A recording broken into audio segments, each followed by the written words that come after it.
Расскажите, пожалуйста, что такое данные и зачем они нужны обычному человеку, чем они могут быть ему полезны? Мгм. Вообще данными можно назвать все, что окружает нас, это любая информация, но в структурированном виде. Например, какая сегодня погода, да, и какая погода была вчера, месяц назад. Это все данные в структурированном виде, и они а, полезны, чтобы узнать, как бы, какие проблемы существуют в обществе, какие тенденции. И любая компания, например, тоже обрабатывает и собирает данные. Например, сколько человек приходит в супермаркет, да, сколько товаров и каких закупается больше, почему, не почему, данные не отвечают на вопрос почему, данные отвечают на вопрос что, как растет ли, снижается ли, какие тренды и так далее. Вот это все как бы данные, это все, что окружает нас практически. Все, хорошо, отлично. Я помню, что в одном из разговоров с нами вы рассказали, что вот есть такое направление, или, может быть, поправьте меня, data literacy, то есть грамотность в использовании данных. Расскажите, пожалуйста, немножко, что это такое? Это умение обрабатывать и анализировать данные и вытаскивать из них какие-то выводы, которые могут быть полезны. И сейчас упор на грамотность в работе с данными делается не только в каких-то частных компаниях, да, потому что данные помогают анализировать, что было, прогнозировать и зарабатывать больше денег, но и в государстве, чтобы принимать решения, как бы основанные на данных, да, не какие-то предположения, там, к примеру, есть определенный бюджет в стране, который нужно распределить по областям. Данные вот помогают такие решения принимать и сравнивать по показателям и жить, скажем так, на основе каких-то, на основе анализа, а не предположений или предубеждений, стереотипов, которые существуют. Вот расскажите, пожалуйста, о профессии Data Science специалиста. Насколько профессия вот человека, который работает с данными, сейчас востребована в мире? Это очень востребовано, за это много денег платят, и это как бы интересно и круто, но это как бы еще и сложно, потому что нужно знать, во-первых, нужно знать, как программировать, во-вторых, нужно знать хорошо математику и статистику. Дата-сайентисты работают с большими массивами данных. И для этого нужно как бы знать специальные какие-то программы, и нужно уметь из этих больших массивов не только структурировать, во-первых, да, а вытаскивать из них какие-то инсайты, которые помогают компаниям больше зарабатывать денег. А как думаете, в Кыргызстане можно ли назвать какое-то число, сколько специалистов вот в Кыргызстане работает, например, с данными? Такой вопрос родился. Мне кажется, в Кыргызстане это сейчас в таком самом начальном этапе все очень сильно развивается. И я знаю, что в некоторых банках уже есть дата-сайентисты, потому что банки они генерируют тоже очень большие массивы данных. И это банки, супермаркеты, компании, мобильные компании, да, Билайн, Мегаком там, они тоже генерируют большие данные. Если мы говорим о дата-сайентистах, то нужно думать о компаниях, у которых очень много этих данных как раз-таки и есть. Где этому можно обучиться? Вообще, можно ли этому обучиться? И куда, например, человеку, который хочет эту профессию освоить этот навык, вообще, что ему изучать, зачем ему нужно следить?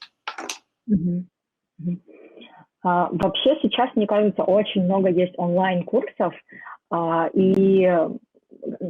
которые представляют достаточно такой, базовый уровень, может, продвинутый где-то уровень. Но, как я говорила, нужно будет изучить информатику, статистику и математику очень хорошо. И у нас в Кыргызстане, я знаю, что некоторые университеты уже предлагают какие-то курсы или программы, которые включают в себя анализ, обработку данных. Но такой профессии, как бы data scientist, мне кажется, я еще не видела, наверное, в университетах. То есть я видела, какие-то курсы появляются, но какой-то прям профессии я не видела еще. А как вы сами узнали об этой профессии? Мгм. А, Сначала, как я говорила, я обучалась журналистике, но после этого я видела то, что с 2010 года во многих изданиях в мире, там New York Times, Washington Post и The Guardian, они используют данные и делают очень крутые такие visual storytelling. И дальше я обучалась этому в рамках там летних каких-то институтов, программ. И дальше уже мы с моими коллегами основали школу данных.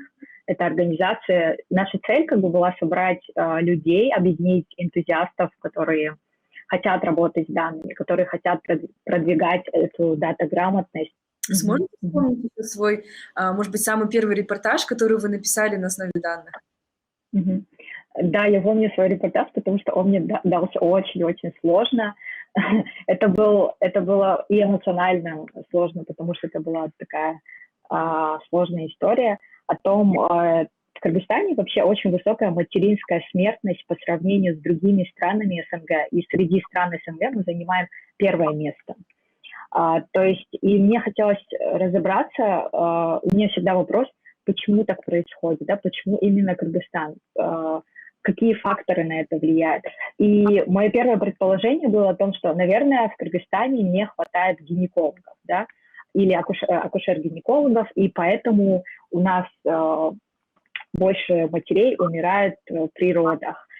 Когда матери умирают при родах, это происходит из-за кровотечения, на это кровотечение влияют какие-то элементы в крови, которые и нехватка каких-то витаминов и специальных элементов, да, и такое углубление в тему очень понравилось, очень вдохновилась, и с этого вот и началось мое такое погружение в журналистику данных.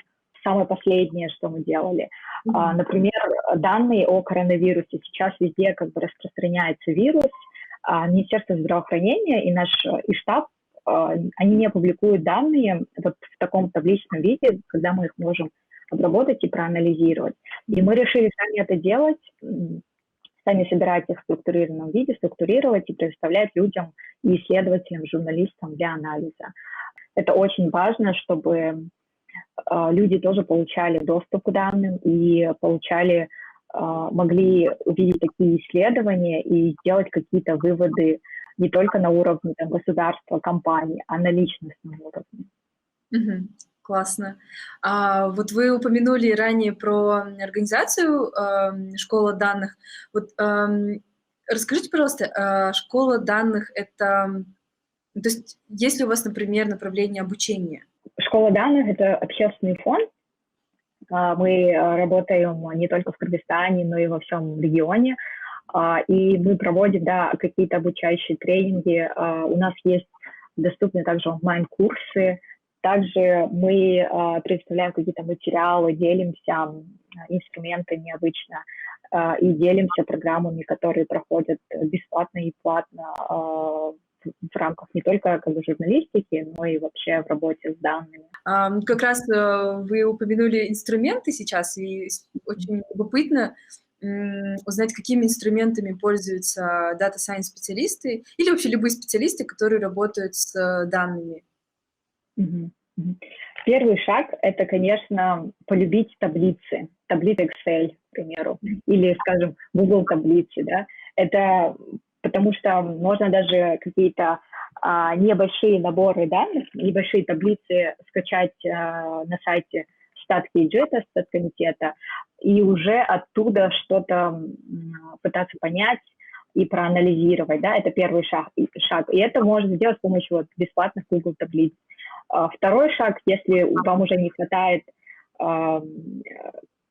capacity, да, этого Google таблиц или Excel, вы уже можете изучить какие-то, перейти к Python или перейти к языку программирования, который называется R.